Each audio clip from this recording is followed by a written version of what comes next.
This is KGW News at Sunrise. Salem has just really, to be blunt, gone to hell in a handbasket.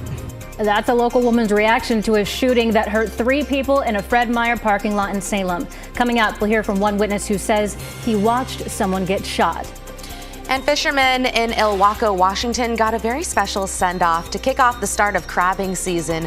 This morning on Sunrise, how people across the region came together to help fishermen get back on their feet after a devastating fire destroyed thousands of crab pots.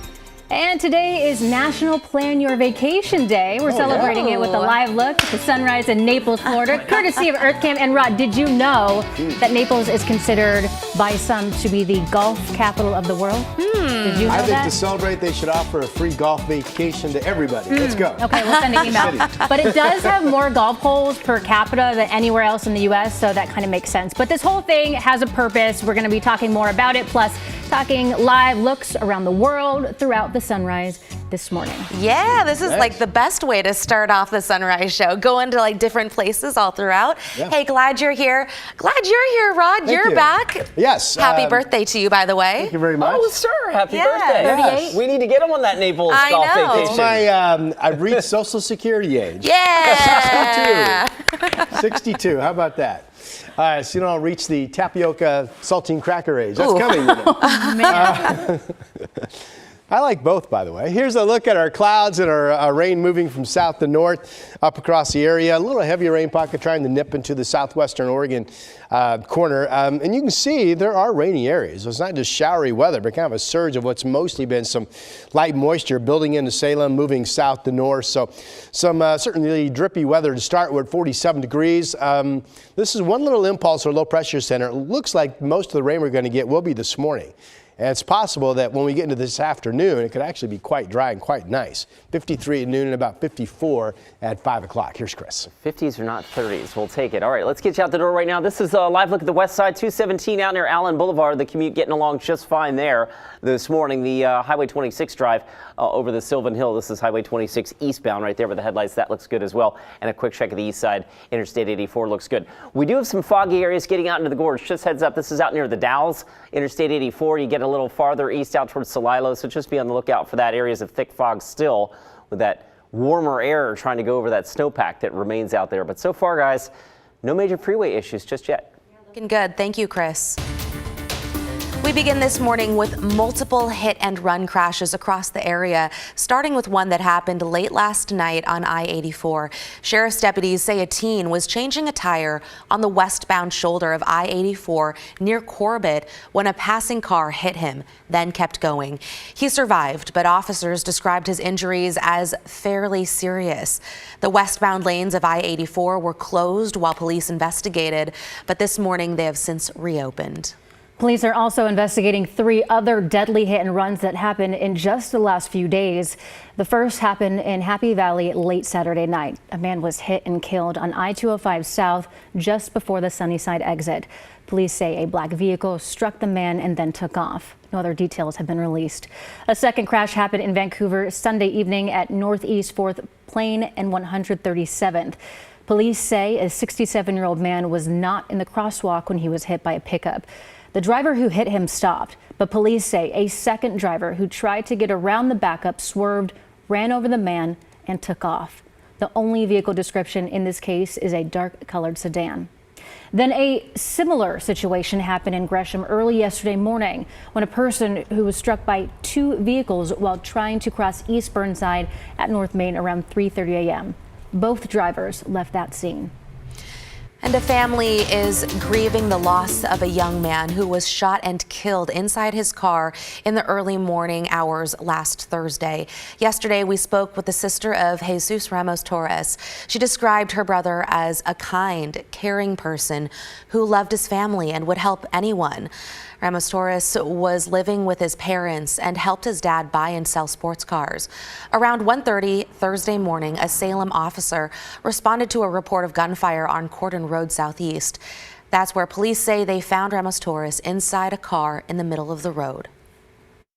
We really want to know who and whoever did it and whoever was involved in it, to pay for this, He was very young. He was barely starting to spread his wings.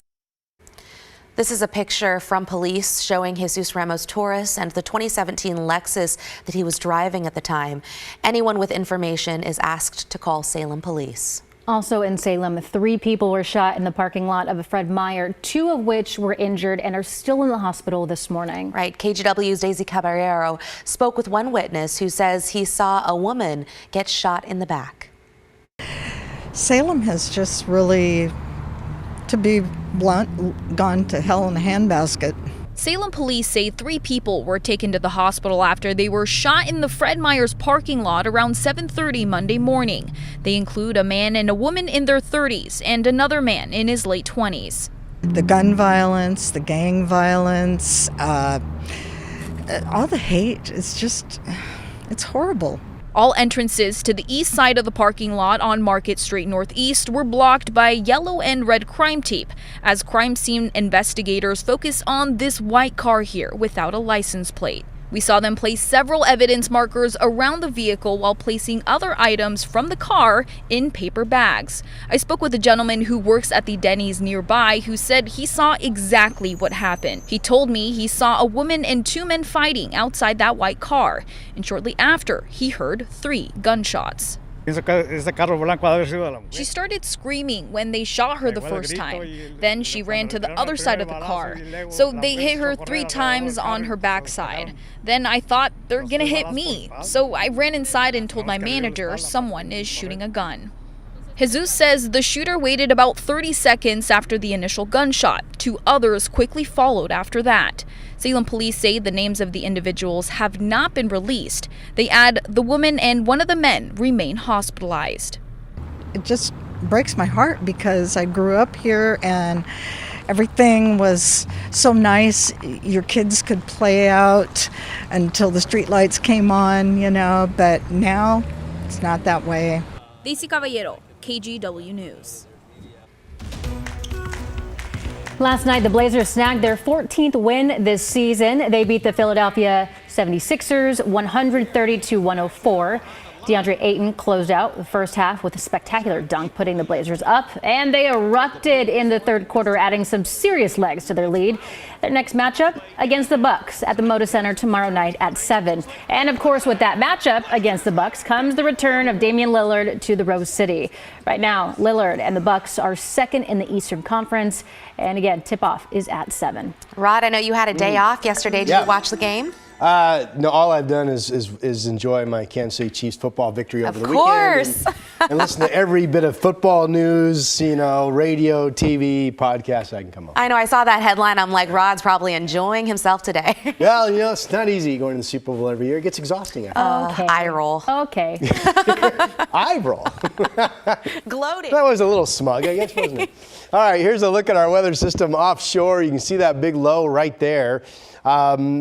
It's starting to look like what I thought would be a really rainy day tomorrow. It might kind of break up a bit and be more of a showery day. I'll show you that in a moment.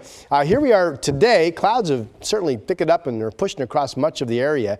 The rain generally is here on the west side, south to north movement, and mostly light, but it's really filled in. So most of us are going to see some light rain at times, it looks like, as we get started with our day. It's really mild again. Look at the numbers. 50s up and down the coast, 50 in Salem, 55 up in Seattle. It's cooler in the gorge, 35 in the Dalles. We still have that east wind blowing out of the gorge this morning as well. Futurecast models, here they come. Noon today. Eventually, what we have right now, it's all moving to the north. So eventually this afternoon has a chance to just be dry, maybe even open up a sunbreak. Here we are at 4 o'clock. You can really see the rain out here building. So not much rain in the gauge today, and it's going to be mostly what we get would be this morning. Here comes the rain overnight into tomorrow morning. And notice how this kind of breaks it into showers. I really wasn't expecting to see that because even the modeling that came out overnight last night was still showing we could get a 1/4 to 4/10 of an inch of rain tomorrow. But if that's true, it's going to be more of a scattered shower day. Temperatures are still mild, not 60s today with the clouds and the rain around, especially this morning, but still well up into the 50s. 56 Salem, winds will be on the light side. And similar numbers up through southwest Washington, 56 Longview, Battleground 57. We still have those east winds blowing out of the gorge, and they're gusty, 30 to 40 miles per hour. and that does provide some cooling in spots, especially out in East Multnomah County, Troutdale, for example. So Portland did make it to 58 yesterday. It was the warmest temperature out of PDX during this stretch, where a lot of you have actually been in the 60s. Now notice the stair-stepping down. Rainy day tomorrow. Maybe I have to change that to showers. Showers on Thursday. Back into the 40s for the weekend. I do have some snowflakes on the graphic, but this is like overnight flurries, daytime highs in the 40s, and really not looking at an issue there. The bigger story is clearly the fact that we're going to be getting back down to either normal to below normal temperatures. Snow levels going into the weekend, not a lot of moisture, but the snow levels will be back down to about 2,000 feet. They've been setting up at 8,000 feet, and that is your forecast.